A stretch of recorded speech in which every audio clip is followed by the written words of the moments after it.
حکیم الامت مجدد ملت حضرت مولانا اشرف علی تھانوی صاحب رحمہ اللہ تعالی، ان کا ایک واقعہ ذکر کیا ہے۔ آپ میرا بیان توجہ کے ساتھ سنیں گے جاگ کر پھر فائدہ ہوگا، جو سو کر سنے گا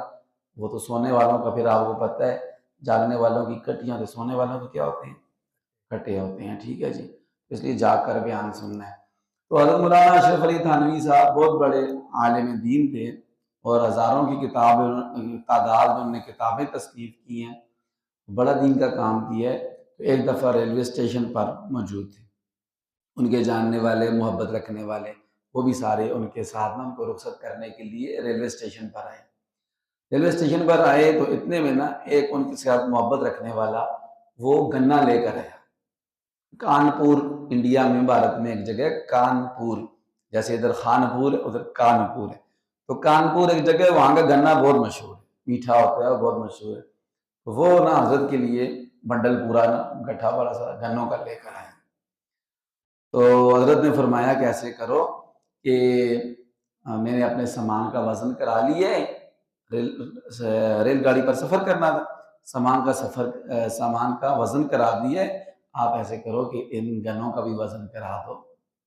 تو جو بندے بیٹھے ہوئے تھے نا ان کے ساتھ محبت رکھنے والے، انہی میں سے ایک ریلوے کا ملازم تھا، جو ڈی ٹی ہوتا ہے، ٹی ٹی وزن کرتا ہے، چیک کرتا ہے، وہ اس نے کہا جی حضرت میں خود اس ریل گاڑی میں جا رہا ہوں، وزن کی ٹینشن نہ لیں، سامان میرے حوالے، ٹھیک ہے جی، وزن کرانے کی ضرورت نہیں ہے۔ تو اگر میں ہوتا یا آپ ہوتے تو ہم کہتے ٹھیک ہے، تو بڑی ودیا کا ہے، مفت میں سامان چلا جائے گا، ٹھیک ہے جی۔ حضرت نے فرمایا نہیں، میں نے جو ہے نا وہ آگے جانا ہے، میں نے،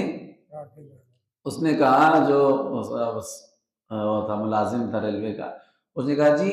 میں نے نا جہاں تک جانا ہے وہاں تک جاؤں گا، وہاں سے آگے جس کی ڈیوٹی ہے نا میں اس کی بھی ذمہ لگا دوں گا کہ آپ کا سامان کوئی چیک نہیں کرے گا، آپ کا سامان کوئی چیک نہیں کرے گا اس کا وزن ہوا ہے یا نہیں ہوا ہے۔ کہتے ہیں اس کو نہیں، میں نے اور آگے جانا ہے۔ حضرت مولانا اشرف علی تھانوی صاحب کہتے ہیں میں نے آگے جانا۔ تو ان کا جو سٹاف تھا، جیسے ہمارا سٹاف ہے گجرات اسٹیشن، ان کا جو سٹاف تھا اس کا نام تھا تھانہ بھون۔ تو اس نے کہا حضرت ٹینشن نہ لیں، تھانہ بھون تک میں بندوبست کر دوں گا سامان کی کوئی آپ سے کوئی چیک نہیں کرے گا، ہم خود ملازم ہیں، ہماری دعا سلام ہے۔ تو حضرت مولانا اشرف علی تھانوی صاحب نے فرمایا نہیں، میں نے اور آگے جانا ہے، میں نے کہا حضرت آپ نے اور آگے کدھر جانا ہے، تھانہ بھون میں تو آپ کا گھر ہے، اور آگے آپ نے کدھر جانا ہے؟ تو کہنے لگے آگے میں نے قبر تک جانا ہے، میں نے، ہاں اگر تو مجھے قبر تک لے کر جا سکتا ہے اور قبر میں بھی فرشتوں سے میری جان بچا سکتا ہے پھر تو ٹھیک ہے، ورنہ اس سامان کا جو کیا کرو، وزن کرو، اس لیے کہ یہ غیر قانونی طریقے پر مال لے جانا یہ قانون کے خلاف ہے، اور جب قانون کے خلاف ہے تو اس سے اللہ تعالیٰ کیا ہوتے ہیں، ناراض ہوتے ہیں۔ یہ ایک قسم کا گورنمنٹ جو ہے اس کا مال غصب کرنے کے مترادف ہے، تو اس لیے اس کا پھر وزن کرایا اور پھر سامان لے کر۔ دیکھیں اللہ والے جو ہوتے ہیں وہ اتنی زیادہ احتیاط کرتے ہیں۔ دوسرا واقعہ انہوں نے یہ سنایا